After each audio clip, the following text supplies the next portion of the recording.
Right. With that, let's also tell you how U.S. President Donald Trump has been facing political pressure in his own country as the Democrats have now escalated efforts to question his fitness for office.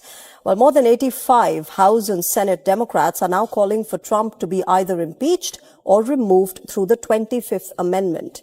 This move comes after Trump's recent remarks, including a whole civilization will die tonight, in a clear reference to Iran. Lawmakers have now introduced a striking proposal tied to the 25th Amendment, aiming to create a formal mechanism to assess whether Donald Trump can still serve. Under the proposal, congressional leaders will each appoint 2 members. It would include 4 former high-ranking executive branch officials, specifically vice presidents, secretaries of state, defense and treasury, attorneys general, and, of course, surgeon generals. The panel will include a final chair as well, selected by the commission itself, potentially a physician or a senior statesperson. What's up, people? Welcome to Dr. John Podcast. Trump posted something on Truth Social that has shattered Washington, with Democrats now openly discussing impeachment and the 25th Amendment just months into his second term. The atmosphere is electric and deadly serious. This is no political theater, but a genuine constitutional crisis unfolding in real time. Now, let me take you back to the moment that triggered this entire explosion, because understanding how we got here is absolutely crucial to grasping just how insane this situation really is. April 7th. Mark that date in your mind, because this is where everything went completely off the rails. Trump posts on Truth Social, and this is where it gets absolutely unhinged. He says, and I'm quoting him directly here so there's no confusion about what was actually said, "A whole civilization will die tonight. That's it. Just 4 words. Well, technically 5 words if you want to get into the grammar of it, but those words sent shockwaves through the political universe like nothing I've ever witnessed." But removing Donald Trump remains unlikely, as this process requires the vice president, in this case of J.D. Vance, to agree with the commission's findings. Congress will then need a 2/3 majority vote in both chambers to make any removal permanent. Now, the 25th Amendment, remember, was formulated in 1967 after the assassination of President John F. Kennedy. It ensures a legal mechanism designating a head of state when the president is disabled or dead. It also includes provisions for both voluntary and involuntary removal of a president. The 25th Amendment was used by George W. Bush and Ronald Reagan for medical treatment.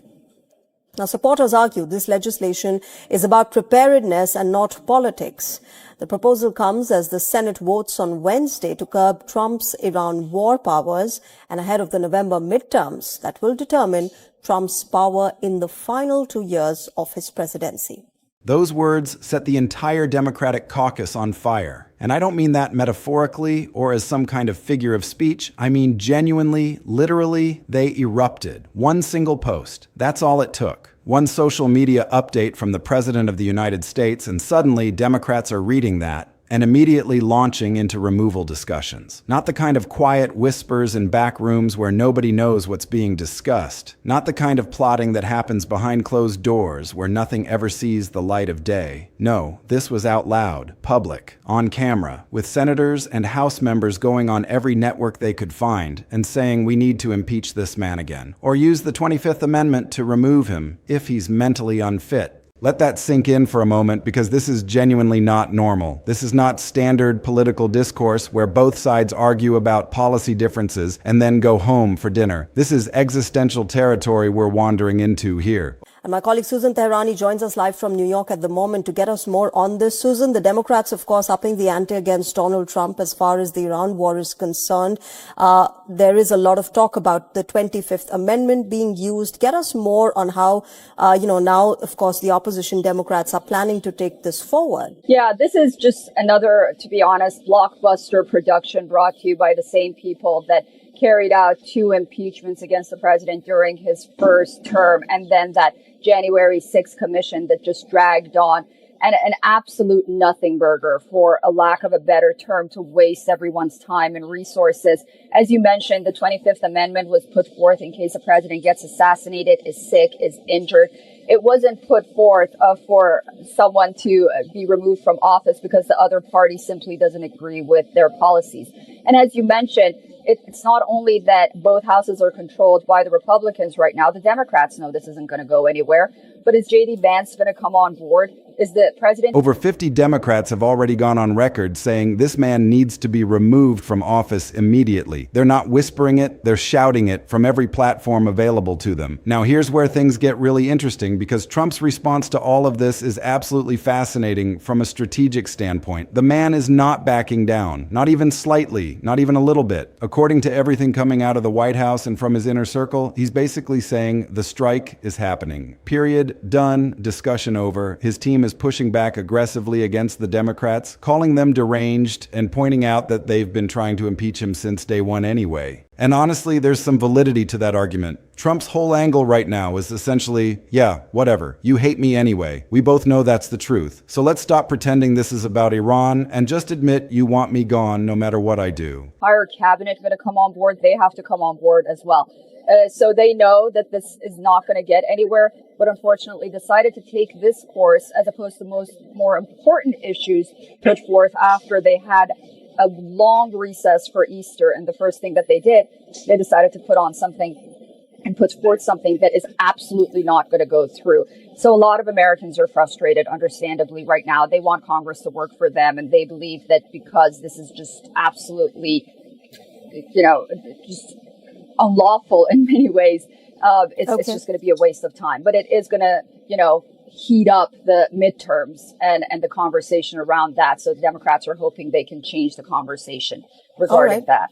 He's framing this as Democrats using this situation as an excuse to do something they were planning from the very beginning. And let's be fair here. Democrats have been quite vocal about wanting him out of office, basically, since the moment he was inaugurated. But here's what Trump is absolutely refusing to address. And this is where the situation becomes genuinely alarming. He's not actually defending the threat itself. He's not saying, oh no, you misunderstood what I meant. Let me clarify my position. He's not backing down. He's not negotiating. He's not offering any kind of diplomatic off-ramp to de-escalate the situation. He's not posting some measured statement designed to calm things down and reassure allies. He's just proceeding forward with whatever he's planning, while simultaneously blaming Democrats for being unreasonable and partisan about everything. And this is where it gets genuinely scary. This isn't some social media tantrum about a celebrity feud or a sports team or some random cultural controversy. This is about Iran, a real country with real people living in it right now. This is about potential mass casualties on a scale that's difficult to even comprehend. This is about whether the President of the United States just threatened to wipe out an entire civilization.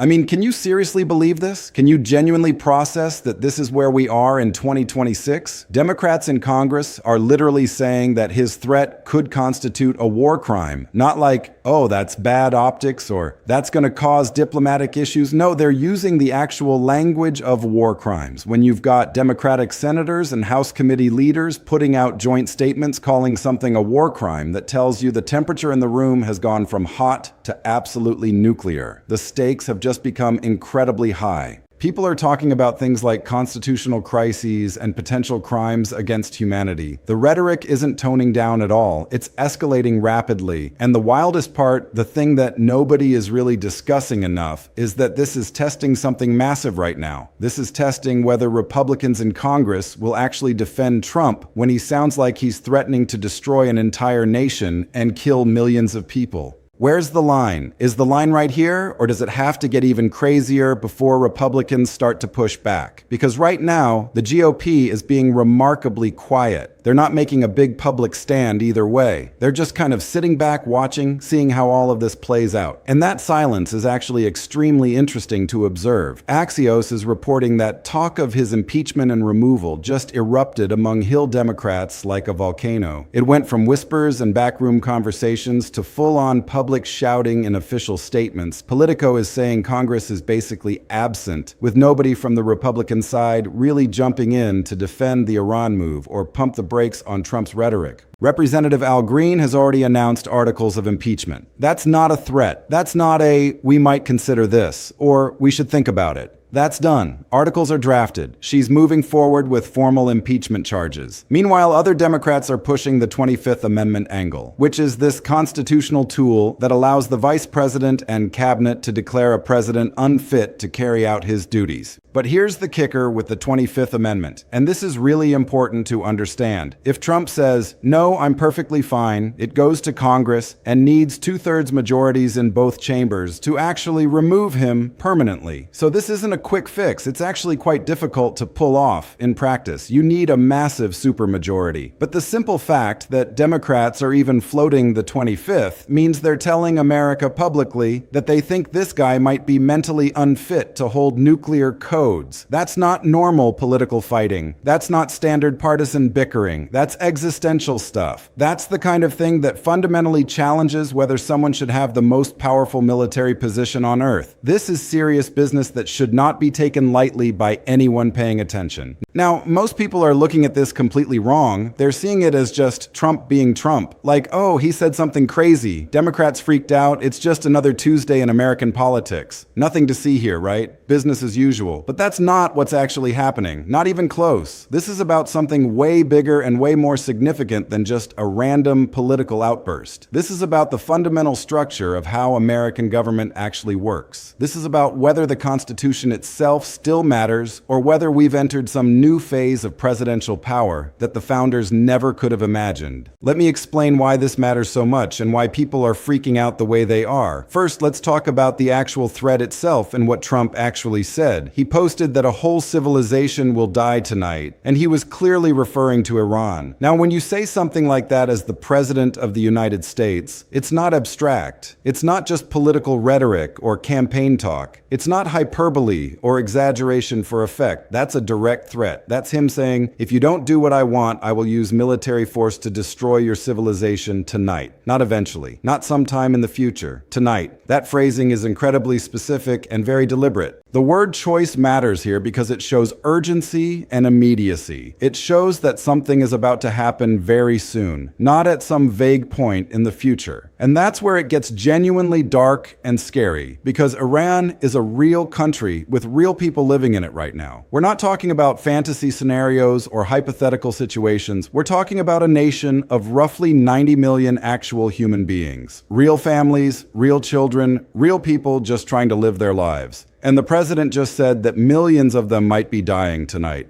Now, why are Democrats freaking out so hard about this? Because they're reading this the same way most people with functioning brains would read it, as a threat of genocide or mass casualties or whatever you want to call it, something apocalyptic and terrifying. And under international law and under war crimes law, yeah, that's incredibly sketchy. That could be a war crime. That could be a crime against humanity. And this isn't me being dramatic or exaggerating the situation. This is law professors and international relations experts saying that out loud in public. These are actual legal scholars making these statements. So when you've got 50 plus Democrats, including people like Ed Markey, Ron Wyden, and a bunch of committee leaders saying we need to remove this guy from office, either impeach him or use the 25th Amendment, you need to understand why they're doing this. They're saying he's either committing war crimes and abusing his power as commander-in-chief, or he's mentally unfit to hold the most powerful military position on the planet. Either way, he's got to go. Either way, he shouldn't be in this job. And this is different than normal impeachment talk. This is a really important distinction that needs to be made. This isn't like he asked for a favor in a phone call, or he said something inappropriate, or he did something that was clearly illegal, but maybe not apocalyptic. This is he might start a war that kills millions of people and possibly violate international law while doing it. That's the stakes we're at. That's how serious this has become. That's why Democrats are willing to use these nuclear options. Now, Trump's response to all of this is actually kind of genius from a purely political standpoint, and I hate to admit that because I think what he's doing is dangerous, but I have to be honest about what's happening. He's basically saying, you've been trying to impeach me since day one anyway, so this is just your excuse. This is just just what you were always planning to do. And there's actually some truth to that. Honestly, Democrats have been very vocal about wanting him out of office. That's true. That's factual. But here's what Trump's not addressing, and this is absolutely key to the whole situation. He's not actually defending the threat itself. He's not saying, no, I didn't mean it that way, or I was speaking hypothetically, or there's been some misunderstanding. He's not backing down or clarifying what he meant or offering any kind of diplomatic off-ramp. He's not actually addressing the substance of what he said. He's just doing it anyway and blaming Democrats for being partisan, which, come on, when you say a whole civilization will die tonight and then just move forward with military action without clarifying or apologizing or offering any explanation, you're basically confirming that yes, you meant it exactly how it sounded. You meant it exactly as scary as it sounds. You meant it as a genuine threat. And that's where the 25th Amendment angle comes in, because we need to understand what that's actually about. Here's the thing about the 25th Amendment, and this is really important context. It's supposed to be for when a president is literally unable to do the job, like he had a stroke, or he's in a coma, or he can't even form sentences anymore, or he's completely incapacitated, that kind of thing. That's what it was designed for. But what Democrats are floating is something different. They're saying his pattern of behavior, his rhetoric, his threats, his apparent unwillingness to follow traditional war powers constraints and constitutional rules, that's evidence he's unfit, not physically but mentally, in terms of judgment, in terms of whether he has the sound decision-making ability to wield this kind of power. And whether that actually holds up legally is honestly unclear and debatable, because you need 2/3 of Congress to make it stick. And Trump still has Republican support in the House and Senate right now. So even if Democrats push it hard, it probably dies in committee or on the floor. But the fact that they're willing to push it tells you how serious they genuinely think this is. It tells you they believe this is an actual crisis and not just political theater. Here's what most people miss about this story. The real story, underneath all the noise and the shouting and the partisan back and forth, Trump is basically saying that as president, he can wage war however he wants to wage it. That Congress doesn't matter. That Congress is basically irrelevant. That traditional checks and balances are like suggestions or guidelines, not actual rules. And he's been doing this for months, right? The Venezuela strikes, the Iran escalations, all of it without going to Congress and asking for approval or authorization. And Congress is basically letting it happen because Republicans control it and they don't want to challenge him publicly.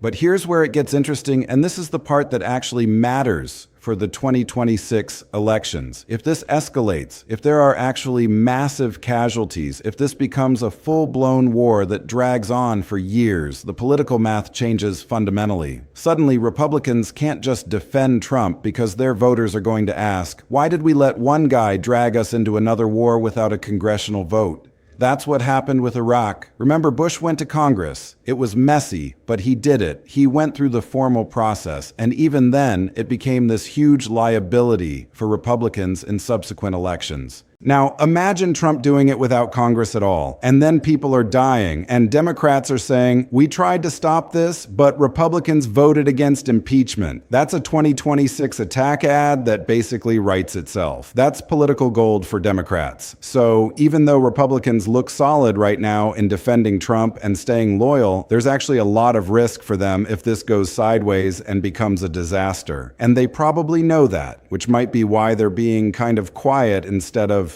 loudly and publicly backing him up and defending every word he says. They're hedging their bets. They're keeping their powder dry. The other thing that's actually wild, and I want to emphasize this, is that Trump is not presenting this as a strong defense of America against a genuine threat. He's presenting it as a personal grudge against Iran. His language is vindictive. It's not, we have to strike Iran because of security concerns or because they're genuinely threatening American lives. It's Iran needs to back down or a whole civilization dies. That's the language of someone settling a score. That's the language of personal vengeance, not someone conducting careful foreign policy or national security strategy. And that distinction, that difference matters a lot. Because when you're the president and you're waging war based on personal grievance instead of national security interest and strategic thinking, yeah, that's a real problem. That's actually what the founders were worried about back in the 1700s. That's why there's supposed to be checks and balances. That's why Congress is supposed to approve wars. That's why the Constitution divided power intentionally. All right, so let's break this down into what actually matters and what comes next, because we need to understand the landscape we're navigating right now. First, and most immediately, Trump is going to strike Iran. That's basically confirmed at this point. He's not backing down. His team isn't pumping the brakes on anything. This is happening. We're past the point of diplomatic off-ramps or negotiation or backing away from the threat. So the question isn't whether it's going to occur, it's definitely going to happen. The question is, how big is it going to be? Is he striking military targets? Is he hitting civilian infrastructure? Is he actually following some kind of military strategy? Or is this just destruction for destruction's sake? And here's the thing, whatever he does, however he does it, Democrats are going to say it proves their case about him being unfit and dangerous. And Republicans are going to say it's necessary and justified and the right call. And the rest of the world is going to watch and figure out whether America is still a country that follows international rules and laws, or whether we're just doing whatever we want now with no consequences. That matters because it changes how allies see us. It changes how enemies see us. It changes the calculus for every military action for the next decade. It sets a precedent, and Trump doesn't seem to care about any of that, which is exactly the behavior Democrats are pointing to when they talk about fitness for office and mental fitness and whether he should have access to nuclear weapons.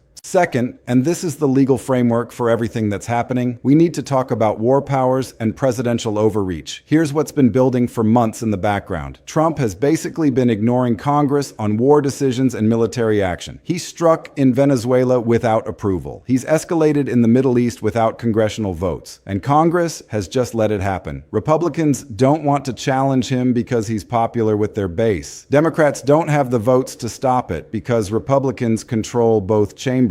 But there's this legal argument that's actually pretty solid and defensible. The Constitution says that the president can't just wage war without Congress. That's not how the system works. Congress has the power of the purse. Congress declares war. Congress has to approve military action. That's the system. That's how it was designed. Except Trump is just not following that system. He's just ignoring it and doing what he wants anyway. And when nobody stops you from breaking the rule, eventually you're not breaking it anymore. You're changing what the rule is. That's how norms die quietly with nobody actually stopping it. That's how institutions rot. And that's what makes this Iran thing important, because if Trump can threaten Iran with genocide and then strike without Congress approving anything, without any authorization, without any vote, then basically the Constitution's war powers clause is dead. It's just gone. It's not operative anymore. The president can do whatever he wants militarily. He can wage war wherever he wants. He can threaten whoever he wants. That's an enormous shift in power. Third, and this is where things get really complicated legally, we have to address mental fitness and the 25th Amendment. Democrats are saying Trump is unfit for office. And I know that sounds very political. I know it sounds like partisan rhetoric, and that's what the Trump side is saying it is. But here's what they're actually arguing in their statements. It's not that he's incompetent or that he has bad judgment about certain policy questions. They're saying his pattern of threats, his language about civilizations dying, his refusal to follow traditional rules and constitutional constraints, that's evidence of someone who shouldn't have access to nuclear weapons and the ability to wage war. Full stop. End of discussion. And whether that's actually true or not, honestly, I don't know. I'm not a psychiatrist. I can't diagnose someone's mental state from social media posts.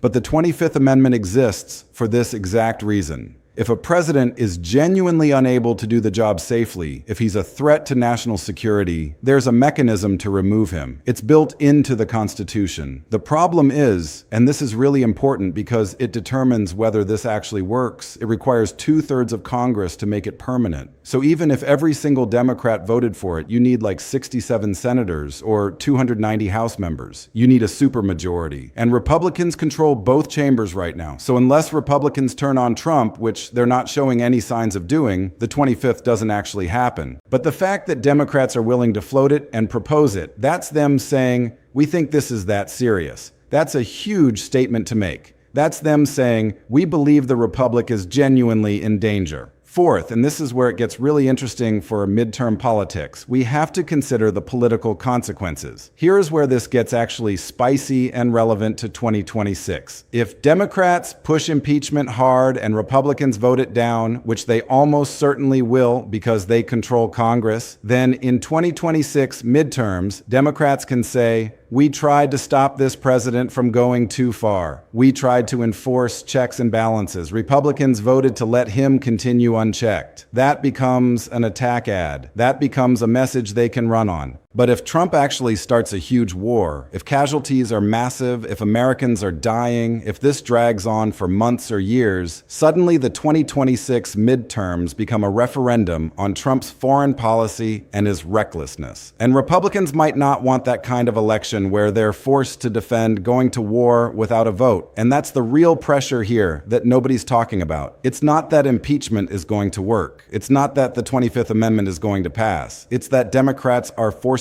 Republicans to choose. Do you defend Trump no matter what? Do you stand by him regardless of circumstances? Or do you show some spine and some independence? And you can see Republicans squirming with that choice right now. They're not saying, yeah, Trump was right to threaten civilizations. They're just quiet, which is interesting, which suggests they know this is messy, they know this is complicated, they know it could blow up in their faces. So, what happens next in the timeline? Trump strikes Iran probably within days or weeks.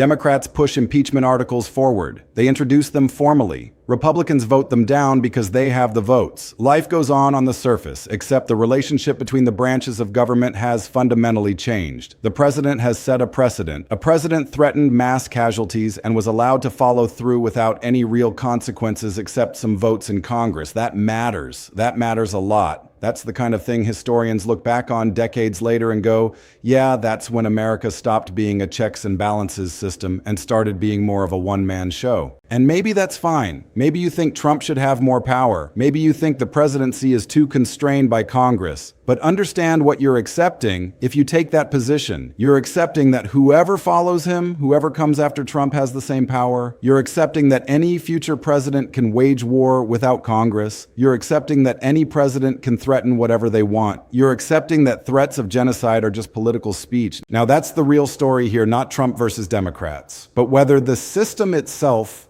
the constitutional system of checks and balances, whether that actually survives or whether it's fundamentally changed. And honestly, yeah, that's wild. That's actually insane that this is where we are in 2026, but it's real. It's actually happening. It's not hypothetical. And in a few days or weeks, we're going to know whether Trump actually goes through with the Iran strike, how extensive it is, how many people it kills, and whether that changes anything politically. Spoiler alert, it probably won't change much in the immediate term. Democrats will yell, Republicans will defend it, the media will argue about it endlessly with talking heads on both sides, and then we'll move on to whatever Trump does next, because that's the cycle now. That's how this works. We've gotten used to constant crisis and chaos and pushing of boundaries. That's the new normal in American politics. This is not normal politics. It's a fundamental test of whether presidential limits still exist. We've entered uncharted territory where the rules are being rewritten in real time, and the consequences will shape American politics for generations.